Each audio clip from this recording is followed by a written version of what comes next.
Chad, you mind do the roll call? Yes, sir, Judge. Mr. Elder. Here. Mr. Kirkland. Here. Mr. Bishop. Here. Mr. Fogle. Here. Mr. Quayle. Here. All present, Judge. Thank you, Chad. The first item on the agenda is consider approval of minutes from previous meeting held Thursday, February the 7th, 2019. Motion. Second. Mr. Elder. Yes. Mr. Kirkland. Yes. Mr. Quayle. Yes. Mr. Bishop. Yes. Mr. Fogle. Yes. Unanimous.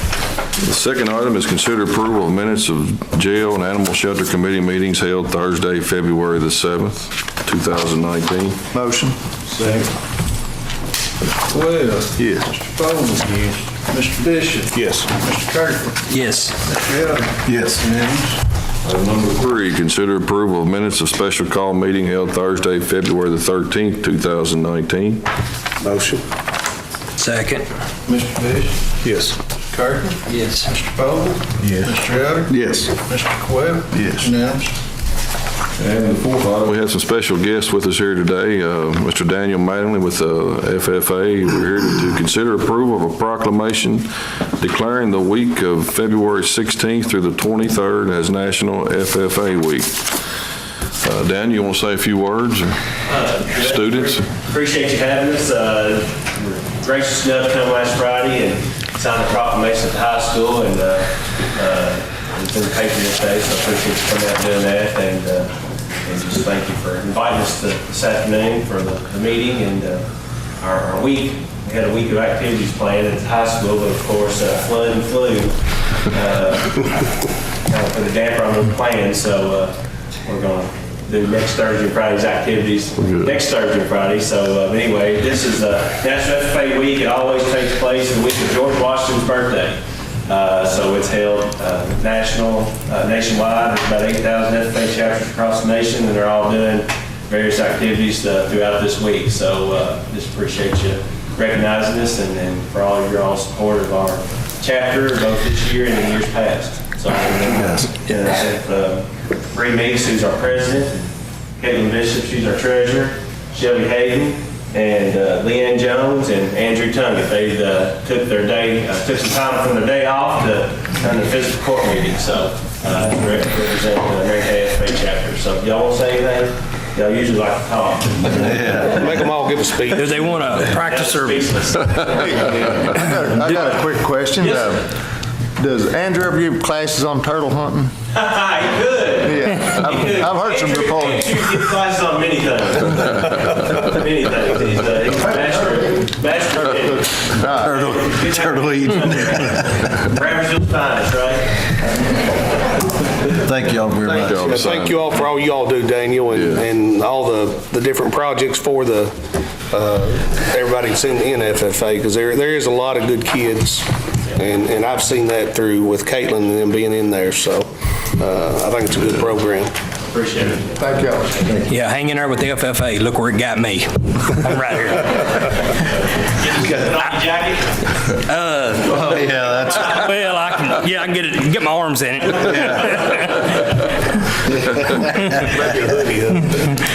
You're actually co-signing for me. Daniel, thank you all for coming. Appreciate y'all. Thank everything you all do. It's a great program. Good, that new bulldozer.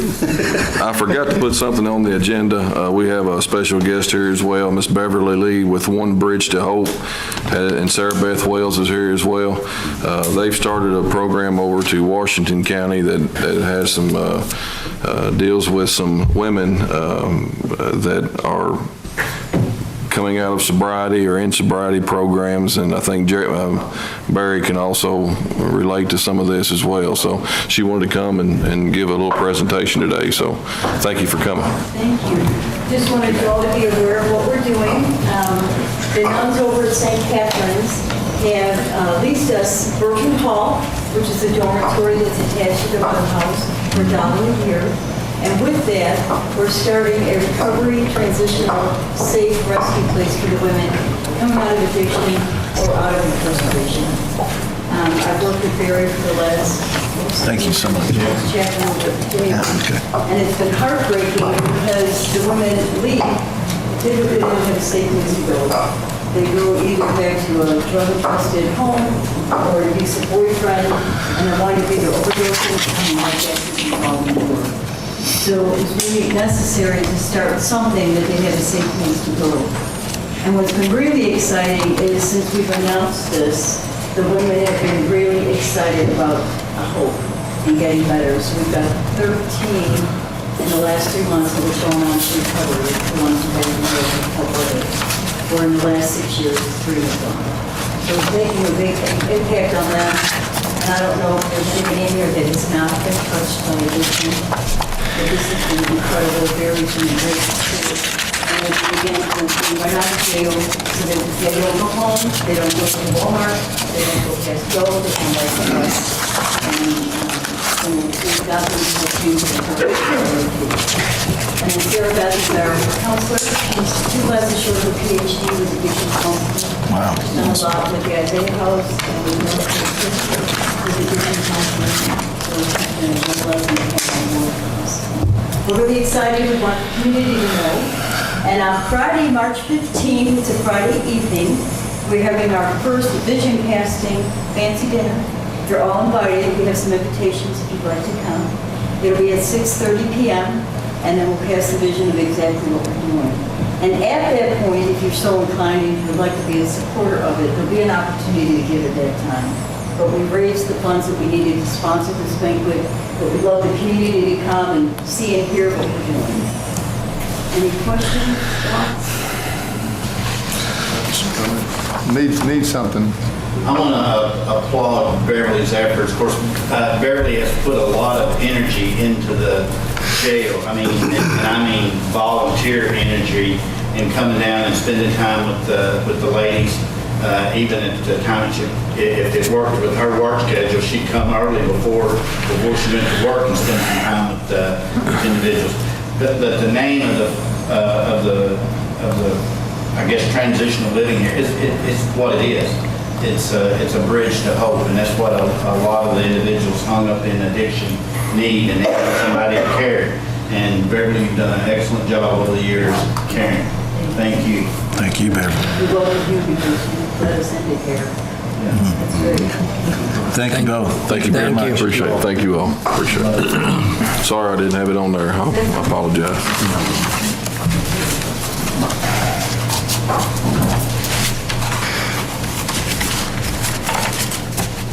Item number 5 is to consider approval of resolution to recommend Kentucky Department of Transportation to name section of Highway 55 from intersection of Veterans Memorial Highway 2154 to the Marion, Washington County line as Salem M. George Highway. Motion. Second. Mr. Bishop? Yes. Mr. Quayle? Yes. Mr. Vogel? Yes. Mr. Elliott? Yes. Mr. Kirkland? Yes. Unanimous. One quick question to do with that. That's to name the highway, the people, it doesn't affect their Doesn't address. affect their address. Their address stays No, the same. There's no. everything stays the same. Okay, that's good. Item number 6, consider approval to repair section of White Oak Creek stream bank adjacent to property owned by Brian Wheatley, contingent upon approval by the Kentucky Division of Water and Marion County Fiscal Court. Motion. Second. Mr. Elliott? Yes. Mr. Vogel? Yes. Mr. Bishop? Yes. Mr. Quayle? Yes. Mr. Kirkland? Yes. Unanimous. The next step on that would be to submit an application to the Division of Water. Upon their approval, we will fix the. Sounds good. Is this going to improve his property value quite a bit so that taxes will go, property taxes? To the roof. Yeah, raise Brian's taxes. I don't know if I'd hold my breath on that one. Just had to bring that up. Item number 7 is discussion of repair of old courthouse roof and interior damage. There's been a couple things changed since we did the agenda.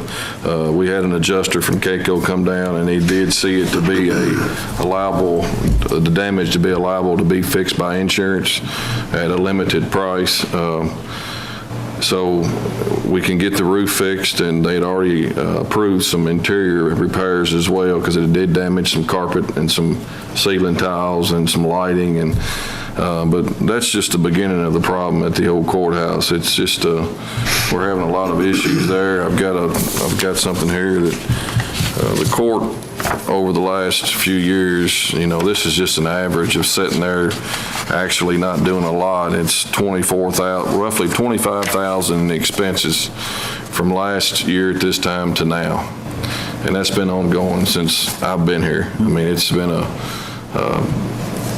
just been a burden to the county, you know. There's not a lot of people using it. The Heritage Council did use it for a while, and, you know, it's just the volunteers just got tired of nobody showing up and using the building. So I think we need to think about this in our next budget, even as what we need to do as far as the future of this building. I know a lot of people are concerned about the history and all that, and I am as well, but I see that it costs us money to continue to keep it there and to maintain it. You know, you move out of a building for a reason, that is to, it's wore out.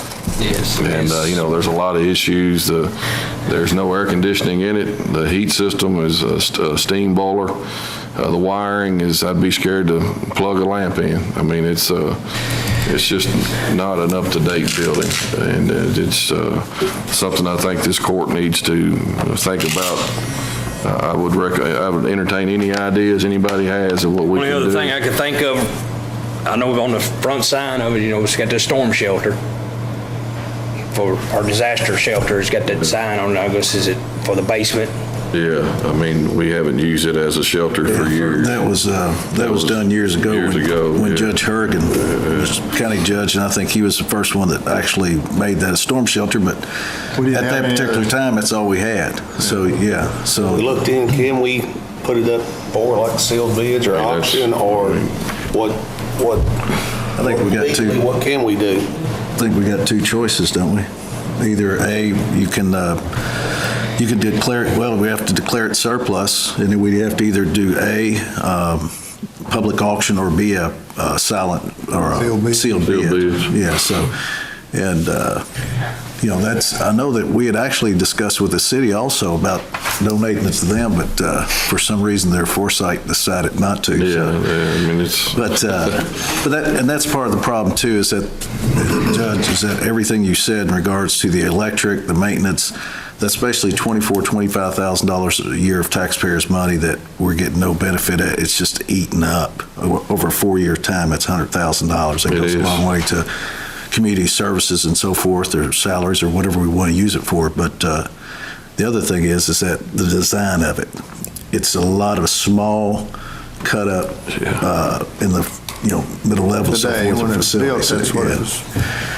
And I think that the heating, the boiler system is good, because we replaced that a few years back. It's working. It is working. Yeah. So other than that, that's about the only thing that's per se solid from a performance standpoint. So. And if we keep it, we have to maintain it. Well, we have to. You're right. We have to maintain it. We have to insure it. That's correct. And I mean, it's not. I know a lot of, like I say, I know a lot of history people. I hate to see people tear buildings down. I mean, I don't know what else to do. I mean, I just see that it is a direct hit to an expense that I don't see going away. No, it's probably going to get worse. Us and the courts both moved out for a reason, because it's not suitable for today's. And it's and as we discussed with with the things we have to address with the pension issue, with the raise issue, our insurance continues to grow. Obviously, our services continue to go up. It's a situation, I agree with you, Judge, that we have to look at every dollar we can. So I mean, Ms. Nellie, if you don't mind, if you can verify those two options or so forth, and then we'll go from there and advise the judge and the court, then we can see what we can do. So, and the other thing is that there is if somebody, maybe if we have an auction, maybe somebody locally has a great idea for it. But I agree with you, Judge, in regards to the government standpoint. It's just time. All right. Well, thank you all. The next item is the Tucker petition for discontinuance of Gribbins Road, and to appoint 2 viewers and schedule a hearing date in accordance with KRS 178.070. I think I put that in there as well. Look at what that says. This, the petition, it's just a petition on his behalf, and he put it basically. Right, he filed a petition, and it's similar to the Maker's Mark situation we had. We have to appoint 2 viewers to assess the situation, independent viewers. And then, of course, we have to advertise it and post it near the site and then schedule it for a hearing. I did speak with Mr. Tucker's attorney, Mr. George. I think we obviously need to allow some time for the advertising. He said he would not be available on March the 7th. He would be available March the 21st, which would allow time for the advertising. And then obviously the court would need to look at appointing 2 disinterested viewers as well to report during that time as well. So we would need to advertise it in the paper as well as post it within a mile of the site as well. So who would those 2 individuals, would we utilize the individuals we have, for example, like on the tax, or what I guess would we could, the It PVA. couldn't be anybody who would have any interest Right. near that area, obviously. Yeah.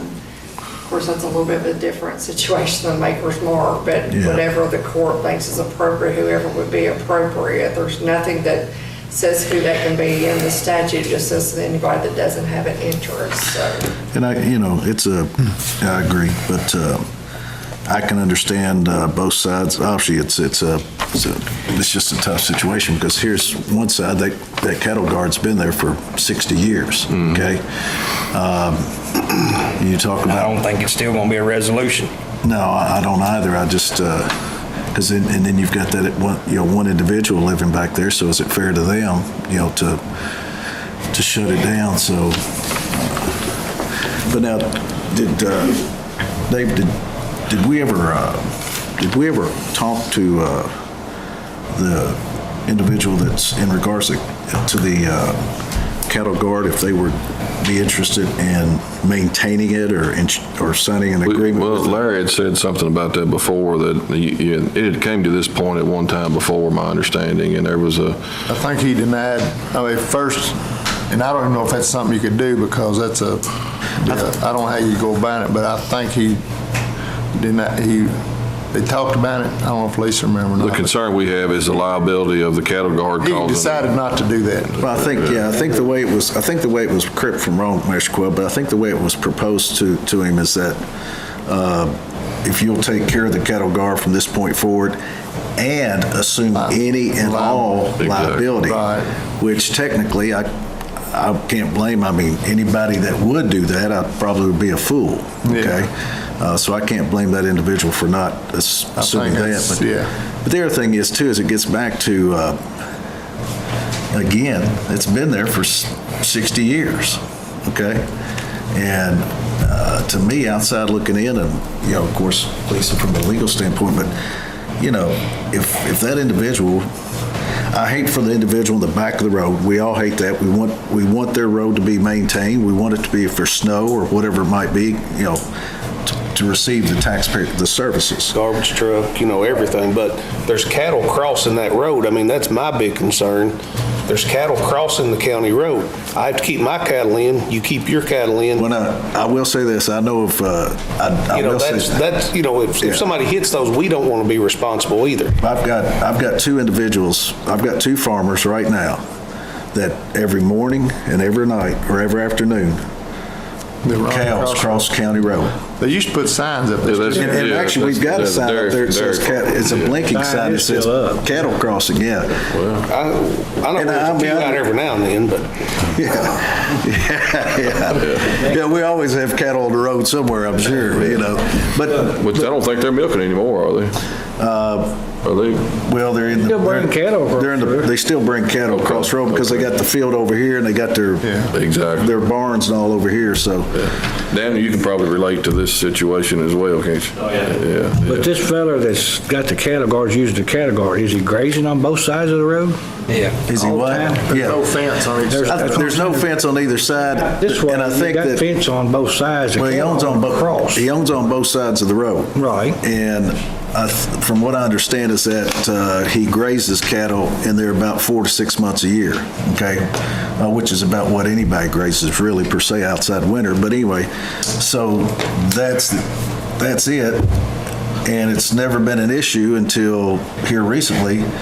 And it's been in the same family, it's been there again for 60 years, so.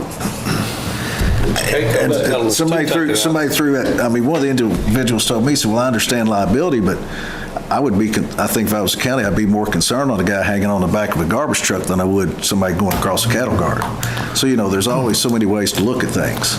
It's come up, well, we've been dealing with it, 4 or 5 years or longer? Probably, about 4 years. For me as well. I mean, I know it was discussed. Oh, it was, yeah. It's been brought up and out and then. For a long time. So. There's another individual, they did take theirs out because they wanted us to maintain the road. They agreed to get rid of theirs, and it's just an issue. We just need to go from here and see what's going on.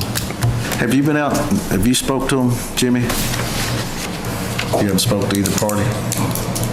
Okay. I took Keiko out there to look at it. I mean, I think basically we have a petition filed, we have an obligation to follow through with the, Right. You'll appoint 2 viewers. yeah. I mean, I don't know if it's going to resolve. Can those viewers come back with a, that's what they'll do. They'll Okay. report. A recommendation. But then, Anybody have any idea, anybody got any suggestions on viewers? I would say use off, if you can find a couple off of whoever on the tax, Yeah. as long as they don't have a interest or... interest, yeah, direct or indirect interest. A non-biased opinion. Right. Well, we'll try to find, They'll just come back and report to us, and then we'll have to, of course, anybody objects or for it, they can come. Well, unless- If you all want to go ahead and set the hearing, then I can work on the advertising. He did say March the 21st would work with his schedule. If that works with the court, then I could go ahead and work on the advertising so we can get that part. Motion to go ahead and work toward March 21st. Judge, unless we got somebody here today, a couple of people that like to do it, I mean, Ms. Troutman or, Mr. Bangley or somebody, You don't mind? All right, there's one. We're halfway there. Well, everybody puts their heads down, don't they? I tell you what. Yeah.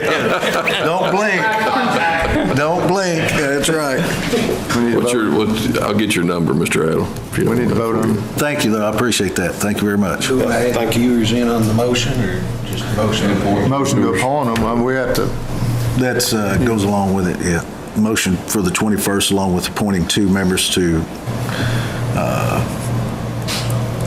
meet and to come up with a solution and recommendations to the court.